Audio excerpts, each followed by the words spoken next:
Welcome to Pagan Coffee Talk. If you enjoy our content, please consider donating and following our socials. We haven't talked about this in a while, so let's talk about meditation. All right. What's the majority of the stuff we hear when it comes to meditation to start with when we bring this up? Don't have time. I can't clear my mind. I can't meditate. Right. Stuff like that. There's a lot of people that go around just saying, I can't meditate. Mm-hmm. So for those who sit there and starts off with this whole entire, I can't meditate, I've tried and blah, blah, blah, I just can't get into that state. If you've ever been driving down the road and pulled up into work, thrown your car into, in a park, the whole 9 yards and get out, and you realize you don't remember driving to work. Right. I mean, that's happened to me before. Does it happen to you every so often? It has happened, yeah. All right. That's a form of meditation. Yeah. That is a meditative type state. Yeah, I was going to say for me, it's not that I don't remember, but the whole trip's fuzzy.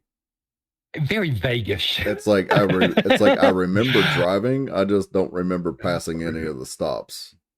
Right. Or I remember getting onto the highway, but I don't really remember getting off and pulling into my parking space at work.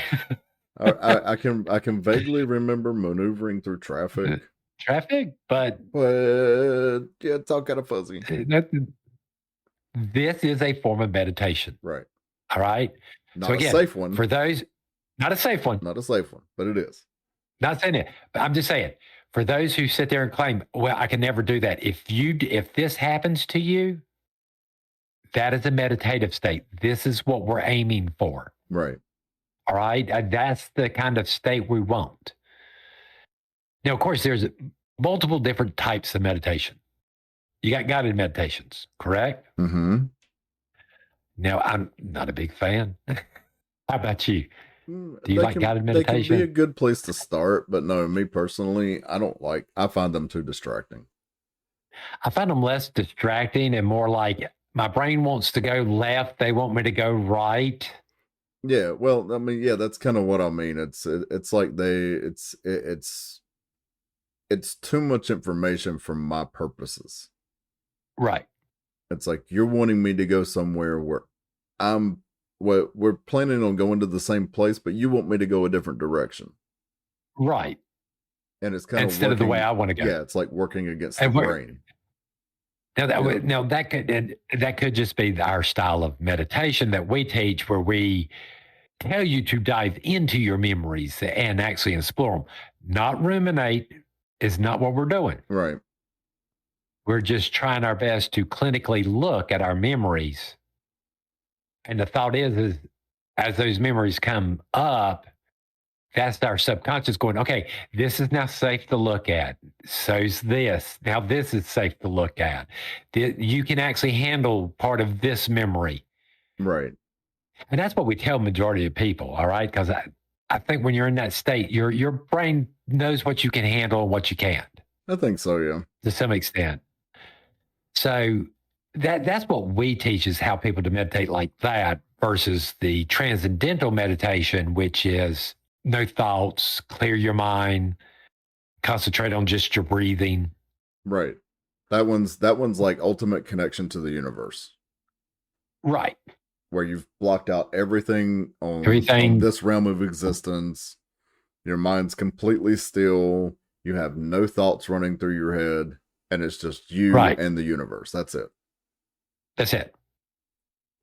Again, nothing wrong with this, but no, these two different meditation styles both deal with problems in a different way from one another. One is the way we do it is more like I'm cleaning my house out. I have to go through all the boxes and see what's in them. Right. Throw out what don't need, back and forth. Transcendental meditation is more like trying to sandblast all that away with just pure divine energy. Right. If it works for you, great. I mean, it's a lot harder to achieve transcendental meditation, especially for beginners. So, I think that's probably a more advanced type of meditation that you have to kind of work up to. Well, see, with the way we teach meditation, what we're talking about is after a while, those memories that you might first encounter when you first start your meditations will eventually start to stop. Mm-hmm. Because again, there comes a point to where, okay, we've gone through everything. You're fine. And now this is when you're starting to get to more of a point to where you can do other things in meditation. You can do that transcendental meditation. It's probably a whole lot easier by this time. Yeah, I tend to disagree with that statement just a little bit, because I think there's always something that you think you've dealt with that you haven't. And at some point, it's going to resurface. Well, at some point, but, after a while, you do get breaks in there where you don't have memories flying up going, hey, yeah, we might want to explore every time. Well, no, I get that. I'm just saying, I don't think you get to a point where it's all completely dealt with. Well, you're right. You never do, but it gets to the point to where there's less of it. Right. Like you said, there's periods where it's just peace. Right. It's just peaceful. Because there's other things we can actually use meditation for besides just this process. All right. So if you're a musician, if you're a singer or something like that, you go into that meditative state and you visualize yourself doing these tasks, singing the songs, playing the guitar and stuff like this. It allows your subconscious to process it better. So when you go to do it, it's more instinctual. Mm-hmm. And you don't have to think about it as much. Right. You can also, believe it or not, yes, you can do the same thing for your homework too. Yeah. You want to pass your math test? Go into meditation state and do your math. Just keep on going back over the concepts and how it works. And right. It will stick a little bit longer. So there are other things we can do in meditation like this. All right. You can sit there and work on problems. You can, if you have an issue at work, go into a meditative state. Think about it. Mm-hmm. You'd be surprised at how fast you might get an answer. Right. So again, it's not just for psychological issues. No. And it's surprisingly effective too. Yes. I mean, this is a tool that very few people use, and we put it on the table to start with. Mm-hmm. All right. I mean, what sort of things do you use your meditation for? I use my meditation for, here lately I've been using it for patience. I'm in the process of training somebody new at work, and she's testing my patience. So I'm using my meditation, and people at work, they're like, I don't know how you have the patience for this. And I tell them I meditate. So right now that's what I've used it for. I guess you'd call it like stage fright. Yeah. Not like true stage fright. I don't typically get that, but like when you're doing something new for the first time, especially in front of people, you get a little nervous. So I've used it for that. And I've used it for rituals. So I've gone to do something that I've never done before in a ritual space, and yeah, I've used meditation to kind of get me through that. Well, we encourage everybody to meditate for like 10 minutes before ritual even starts. So. Yeah, no, I'm talking like weeks leading up to this. Right. Yeah. So, but again, that's just to help you when you get in the circle. Absolutely. So again, there's a lot of useful things here that meditation can do besides just sitting there in silence. Yes. Yes, you can sit there. Lord, if you're a writer, sit there, think about your stories. Think about what in the world you're wanting to write. Mm-hmm. You have access to your subconscious, and that's where most of our creativity comes from. And if you're a little bit more closer to it, God forbid, what ideas could come out? Well, and I was going to say, artists, painters, drawers, all those things. If you got some type of blockage, use that meditation time to kind of unlock some new ideas. See yourself drawing things, see yourself creating, Visualize doing. It. Yes. Right. Visualize the painting you want to paint, then go paint it. I keep on thinking that we harp a lot on meditation, but we rarely tell people how to use it. Right. It's just, oh no, go meditate. Go meditate. Here's how you meditate. And yeah, I can understand those people that sit back going, oh my God, can y'all shut up? Mm-hmm. I can't meditate. I'm done listening. There's more to it. Well, and look, if you don't want to meditate, just say you don't want to meditate, and that's fine. And just go on with your life. But don't complain because you can't meditate. Right. And I am telling you that when you sit there and tell yourself you can't, that's the roadblock you're putting. You're putting it there. Grandma always said, can't never do nothing. Exactly. If you keep saying you can't, then you're going to believe you can't. And you never will.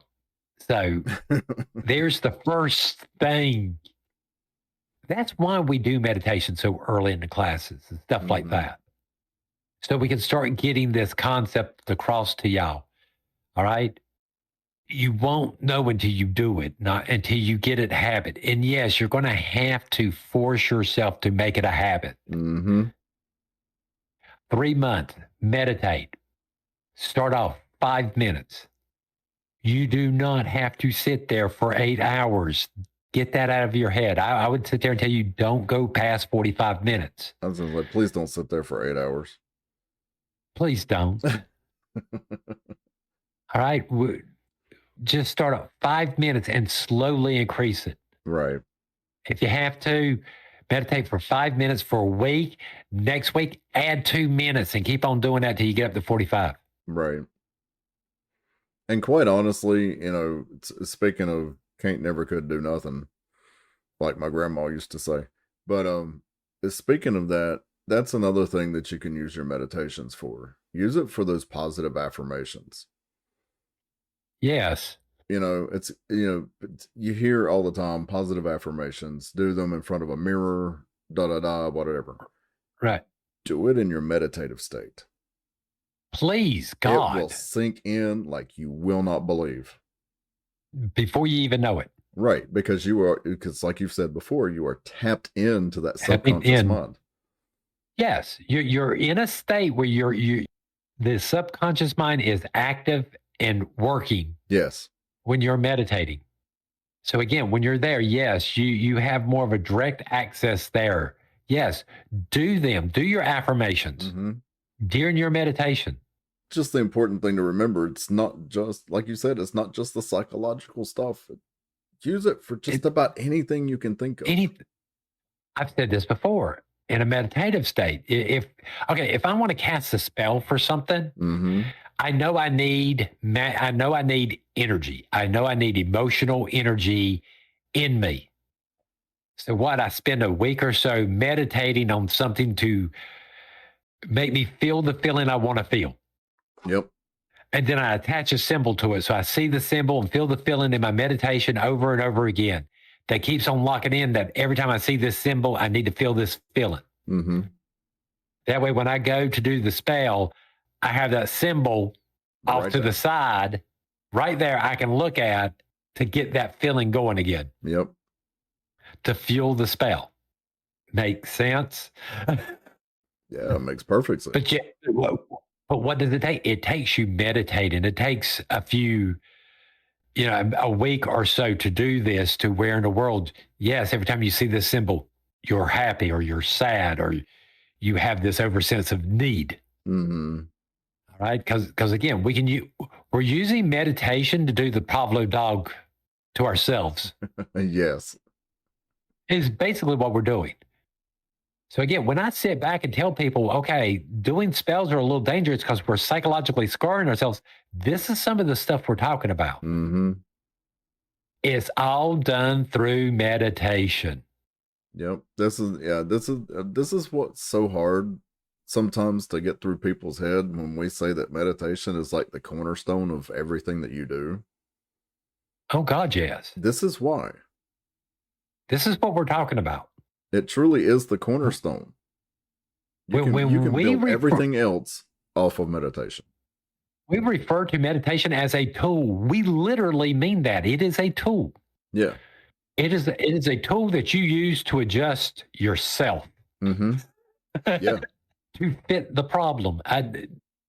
Before you throw it away, think about this stuff, all right? Take a moment. All right. Yes, it's going to take on average about 3 months meditating every single day for it to become a habit. Is it going to be easy? No. No. And I'm going to stress this one more time. To make anything habit, you have to do it for at least 3 months. Right. You don't have to do it long. Again, like I said, 5 minutes. Right. Yeah, because after a while, you're going to start being like, oh, I didn't meditate today. Oh, I've got to go meditate. Your body will crave it. No. Meditation, by the time you make it a habit like this, the meditation becomes like the habit of you feel sleepy. Like when you're starting to feel sleep right before bed, you know, meditation sort of does the same thing to you. You start feeling weird when you don't do it. Yeah. You're kind of like, something ain't quite right. Something's off today. What did I feel? Oh, hell, I didn't meditate. Oh, crap. And your body's sort of pushing you to do it at the same time because you get a little spacey. Well, I was going to say, especially if you have a specific place and a specific time that you normally do it. Yeah, your body's going to tell you you've missed it. Yeah. Yeah, because trust me, I've been on vacation and be out doing and realize I missed my meditations part and be sitting there going, looking like, that 1,000-yard stare, you breeze in the wind. Anybody home? No. Kind of deal. You will feel it kind of like that. Once it starts to become habit, you can feel the difference. You will, yeah. At least I can. So, you know what else is a habit? Coffee. Yes. Let's go get some coffee. Thanks for listening. Join us next week for another episode.